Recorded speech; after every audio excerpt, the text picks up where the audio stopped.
Okay guys, so good morning sa inyo lahat. So nandito tayo sa test drive ng Mitsukoshi. So check natin tong bagong ilalabas na motor ng kung di ako nagkakamali, under to ng Mitsukoshi pa rin, no? Kahalera to ng mga Benda. So MVP. So 502. So kung makikita nyo naman yung mukha niya, naka-projector tayo dyan. So hindi pa to, wala pa to sa market. So ilalabas pa lang nila to. So for sure naka LED yung mga turning signal nito. Then ayan, naka Pirelli tire. Naked bike tayo rito. Okay, so naka 2 cylinder. Syempre naka ABS tayo dyan. Naka inverted port. Kaya kung makikita nyo, naka inverted tayo dyan. Sobrang laki ng inverted nito. Then naka dual disc tayo rito. Ayan, so ang laki ng gulong, Pirelli. Ayan, Pirelli Angel 120/70R 17. Ayan, so dito tayo sa kabila. Ayan, so 160 ang size ng gulong, 160 60/17. So kung makikita nyo yung kanyang pipe, no, eto. So ang ganda ng tunog nito kasi dual cylinder to. At saka sobrang lakas ng makina nito, no? Tsaka mababa lang siya, hindi siya ganun kataas. Okay, so itong unit na to, no, ilalabas pa lang to ng hindi ko alam kung under to ng Benelli or kung anong unit, kung anong ano ang ano nito. Pero ang alam ko ay bagong ano to, no, 5 MVP 502. Okay, so kung titingnan nyo rito, ayan, so nakapuli ano tayo rito, no? Ayan, naka TFT panel tayo dyan. So hindi naman ganun kalaki, tama lang, pero sobrang ganda nung kanyang panel. Ayan, so dito naman basic lang naman tayo rito. May mga hazard, may mga switches. Naka naked tayo rito. Kaya ano, ang ganda ng tunog nito guys, kung makikita, kung maano nyo, no? So pakinggan natin. Ayan, sound check. Okay, sound check.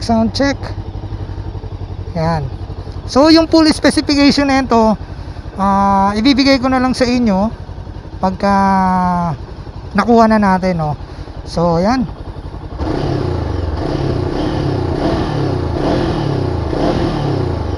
Alright, so sa ngayon i-test drive natin siya, subukan natin iikot, no.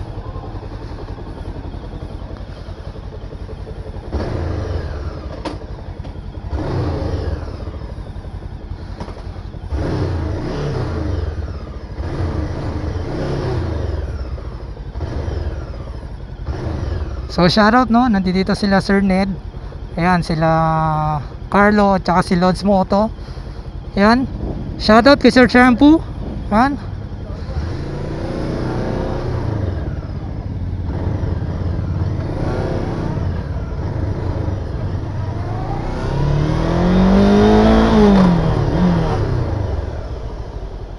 grabe, lakas sumatak.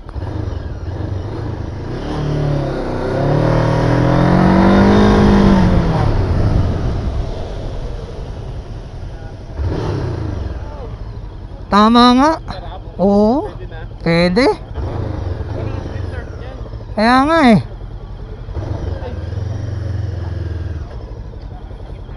Sarap na. Sarap naman. Tsaka tama lang yung bigat niya. Oo, kaya nga gusto ko nga yan ngayon, January pa. Briefing tayo SPD 1045. Sige.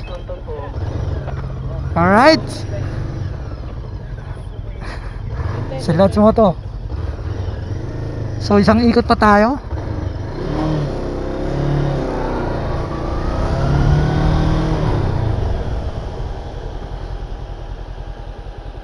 Dapat pala ang ganda, no?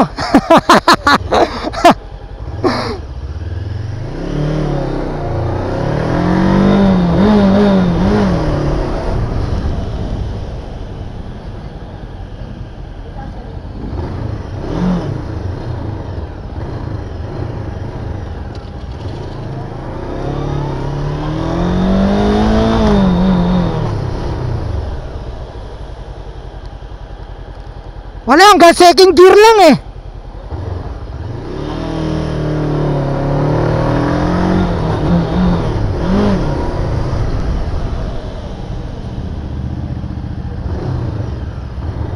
Sarap gamitin, ang lakas din. Yung torque niya, ang lakas no din. Tama-tama yung bigat niya. Hindi ka natatangay nito pagka ano, nasa expressway ka.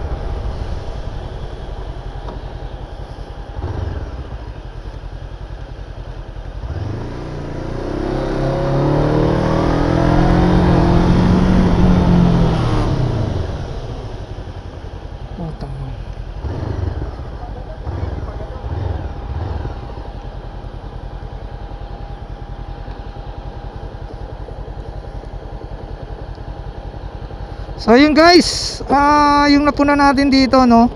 So tama lang yung bigat niya. Then ang lakas ng torque niya.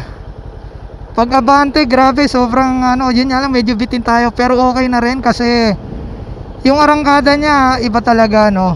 Tapos sa C-type, so 5.6 yung height natin. Medyo nakatipto tayo konti. Ayan. Okay. So yung bigat niya, tama lang, di siya ganun kabigat. Iaano natin to, yan, i-review natin to. Bibigay sa inyo yung ano nito no, full review and specs nito. Alright. So etong gusto natin subukan, tsaka yun yung nandoon no, yung tunog halimaw.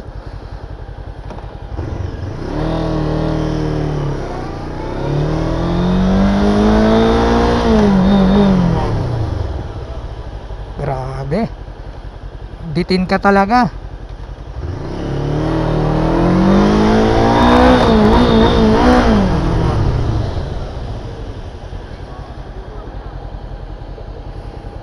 Sabi ko sa guard, dapat dire-diretso dun eh.